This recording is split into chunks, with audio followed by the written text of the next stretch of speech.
Welcome friends, welcome to India சமையல். இன்றைக்கி வீடியோவில் தீபாவளிக்கு ஸ்பெஷலாக பாதுஷா வீட்டிலேயே நம்ம கடைகளில் வாங்குகிற அதே டேஸ்ட்டோடு எப்படி பண்ணலான்னு சொல்லி பார்க்கலாம். நம்ம சேனலை ஃபஸ்ட் டைம் பார்க்குறதா இருந்தால் சப்ஸ்கிரைப் பண்ணி வச்சுக்கோங்க. அப்போ தான் நான் போடுற ஒவ்வொரு வீடியோ நோட்டிஃபிகேஷனில் வரும். வாங்க எப்படி பண்ணலான்னு சொல்லி பார்க்கலாம். இப்போ ஒரு கடாய் எடுத்துக்கோங்க. அதில் 250 கிராம் மைதா சேர்த்துக்கோங்க. ஒரு பிஞ்சளவு உப்பு சேர்த்துக்கலாம். 1/2 டீஸ்பூன் அளவுக்கு பேக்கிங் சோடா சேர்த்துக்கோங்க. 1/2 டீஸ்பூன் அளவுக்கு பேக்கிங் பவுடர் இப்போ சேர்த்துட்டு நல்லா கலந்து விட்டுக்கோங்க. இப்போ நல்லா கலந்து விட்டாச்சு. 4 டீஸ்பூன் அளவுக்கு நெய் சேர்த்துக்கலாம். நான் உருக்குன நெய்யாக சேர்த்துருக்கேன். ஒரு 1/4 கப் அளவுக்கு வரும். நெய் கொஞ்சம் உண்டனா சேர்த்துக்கிட்டிங்கன்னா நல்லா சாஃப்டாக இருக்கும். இப்போ நல்லா கையால் பிணைஞ்சு விட்டுக்கோங்க.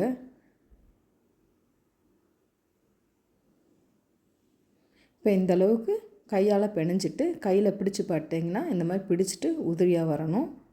இந்த பக்குவத்துக்கு பிணைஞ்சிக்கிறலாம். கொஞ்சம் கொஞ்சமாக தண்ணி சேர்த்துட்டு இந்த மாதிரி ரொட்டேட் பண்ணி நாங்கள் பிணைஞ்சிக்கோங்க. சப்பாத்தி மாவுக்கு பிணையிறாப்ப பிணையக்கூடாது.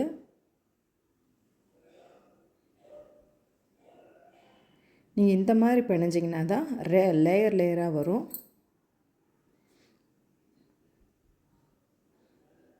ரொம்பவும் அதிகமாக தண்ணி சேர்க்காமல் கொஞ்சம் கொஞ்சமாக தண்ணி சேர்த்துட்டு நல்லா சாஃப்டான பதத்துக்கு பிணைஞ்சி எடுத்துக்கோங்க.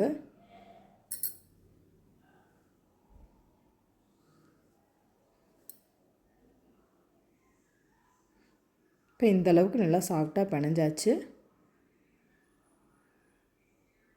இந்த மாதிரி எடுத்து பார்த்திங்கன்னா இப்போ லேயர் லேயராக இருக்கும். இந்த கரெக்டான பதம். இது அப்படியே இருக்கட்டும்.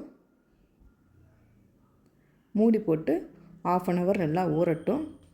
அதுக்குள்ளே நம்ம சர்க்கரை பால் ரெடி பண்ணிடலாம். இப்போ ஒரு கடாயில் 1/2 கப் அளவுக்கு நான் சுகர் சேர்த்துருக்கேன். நீங்கள் எவ்வளோ மைதா சேர்க்குறீங்களோ அதுக்கு 1/2 கப் அளவுக்கு சேர்த்துக்கிட்டால் போதும்.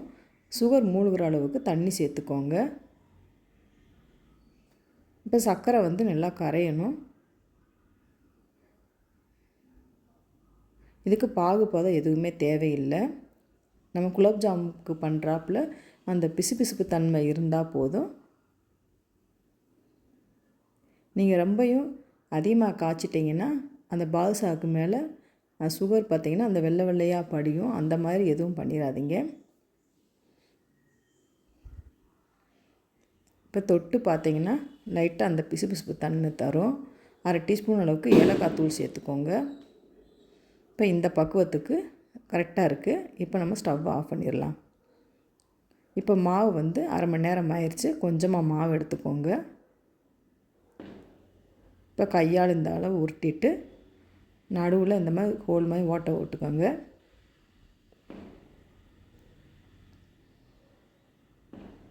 இந்த மாதிரி ஹோல் பண்ணிக்கோங்க.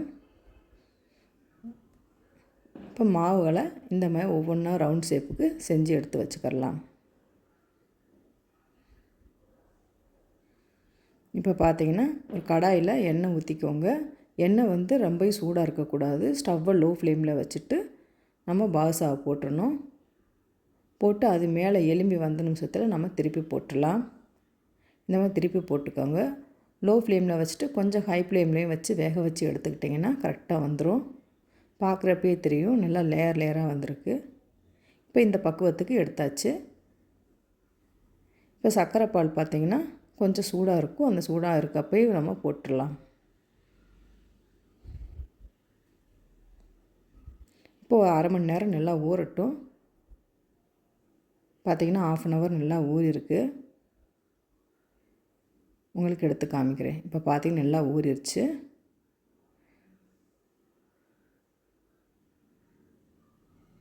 சூப்பரான பாதுஷா ரெடி ஆயிடுச்சு. இதை நம்ம வேற ஒரு தட்டில் சர்வ் பண்ணிக்கலாம்.